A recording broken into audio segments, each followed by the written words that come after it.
그다음에 이제 박종준 경호처장하고 김성훈 차장이 직위상으로는 박종준 그렇죠. 처장이 위인데 실질적으로는 모든 업무는 김성훈이 했다라는 거예요. 김성훈 경호처장이 윤석열 생일 파티를 어떻게 했습니까? 간호장교들 뭐냐면 합참 경연대회를 시켜요. 그다음에 여경들한테 30만 원씩 줘요, 격려금으로.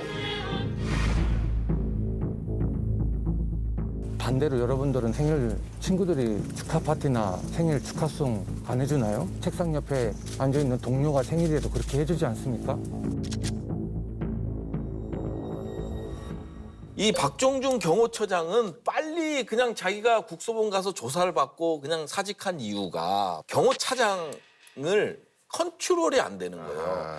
그때 제가 특위에서 질문했던 건데 이제 1차 체포하러 갈 때 뭐라고 그랬냐면 당시 처장님께서 영장집행 수사기관과 직접 부딪히면 공무집행 방해되니 일절 부딪히지 마라 라는 지시를 내린 적이 있습니까? 그거는 그 전부터 체포영장이 집행될 때 그 공무집행 방해에 대한 우려가 자꾸 제시가 되기 때문에 일단 정문 밖에서 거기서 대기시키면서 대통령단 변호인단하고 이렇게 상의하도록 하고 가급적 부딪히지 마라 그렇게 얘기를 했습니다. 근데 김성훈하고 윤석열 이 메시지가 이제 언론에 공개가 돼요.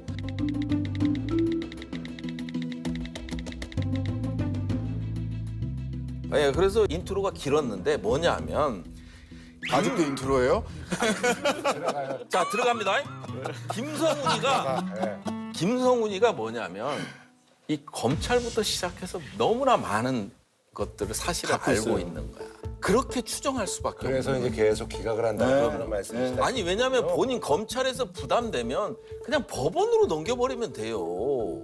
근데 이제 극구 막고 세 차례나 막는 거는 뭐냐면 이진동 대검 차장이 나와서 한 얘기가 비아폰에 대한 서버 이것이 수사에 필요성이 있는 거 아니냐라고 묻는 거예요. 비아폰 서버에 대한 수사는 내란죄에 대한 수사고 경호처 차장에 대한 수사는 공무집행 방해하고 경호처 차장에 대한 것은 묻는 게 직권남용이다. 아니라 지금 의원님은 별거리라도 수사를 하시라는 말씀입니까?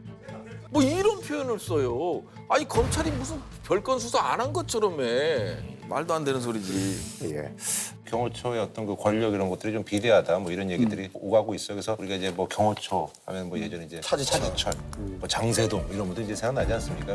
현직 대통령이 경호처와 지지자들 뒤에 서서 체포영장 집행을 끝내 거부했습니다.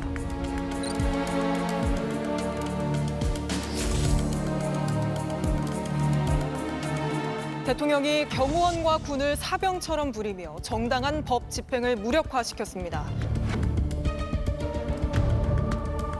이번에 이제 뭐 조국혁신당도 대통령 경호처 폐지 법안 발의하기로 했고요. 발의했습니다. 제가 대표 발의로 발의했습니다.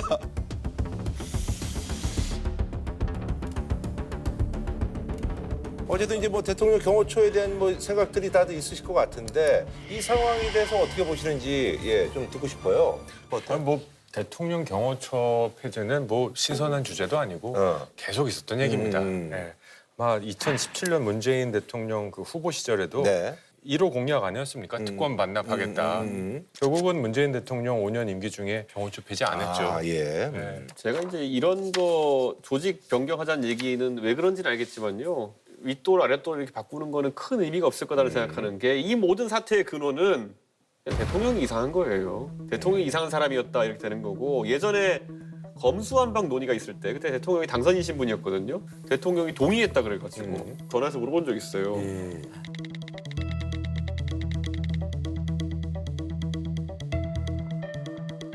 이거 이렇게 하셔도 돼요? 검찰 뭐 몇 가지만 수사한 거 남기고 없애도 돼요 그랬더니면은 아 대표님 그거 어차피 뭐 경찰 애들이랑 하면 됩니다 이러더라고요. 그러니까 어차피 경찰도 자기가 사실상 인사권을 장악하고 있으니까 통제하면 된다. 이번에 경호처를 없애가지고 경찰에 만약 경호 전담 조직을 만들면요 거기는 어차피 또 경호처가 될 가능성이 있다. 실효성이 그런 없을 생각이고 것이다. 예. 윤석열 대통령 같이 이상한 대통령이 이상하게 조직을 활용하는 것은 피할 수 없을 것이다. 이런 생각이 듭니다. 네네. 이상한 대통령 맞죠? 이상한 대통령이 이상한 여자예요.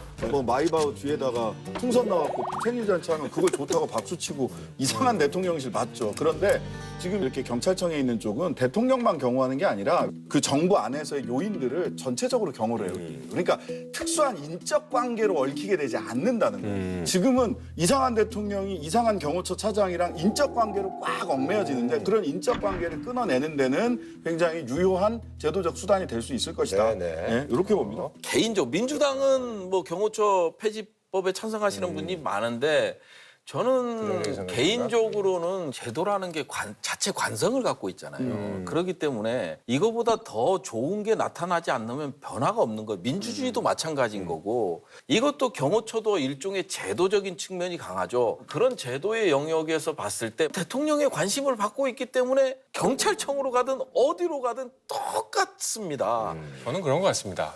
뭐 이게 경호처 폐지로 이루어져서는 안 된다고 저는 생각합니다. 그러니까 법을 넘어서까지 대통령을 지켜라 이런 세상은 아닙니다. 그럼에도 불구하고 대통령의 경호실 사람들이라면 대통령에 대한 강력한 신뢰와 굳이 표현하면 충성심을 보이는 것이 국가기강에 맞다고 봐요. 그래서 저는 경호처를 폐지하자 이 문제가 아니라 경호처의 책임 소재 이런 것들을 어떻게 더 투명하고 공정하게 할 수 있느냐 생각합니다. 조직을 바꾸는 것보다 이 투명성을 강화하는 법 개정이 오히려 더 중요한 게 아니냐. 어디 가도 저는 그러니까 마찬가지예요. 경호처는 저는 정보위에서 앞으로 예산 감시를 좀 했으면 좋겠어요. 왜냐면 이게 미국 같은 경우에는 재무부 밑에 뒀어요. 근데 이게 국토안보부가 생기면서 그로 넘어갔는데 지금은 워낙 경호처가 예산까지도 들여다보지 못하게 무소불위의 그런 얘기를 하니까 그런데 예를 들어 우리도 뭐 기재부 밑에 있다.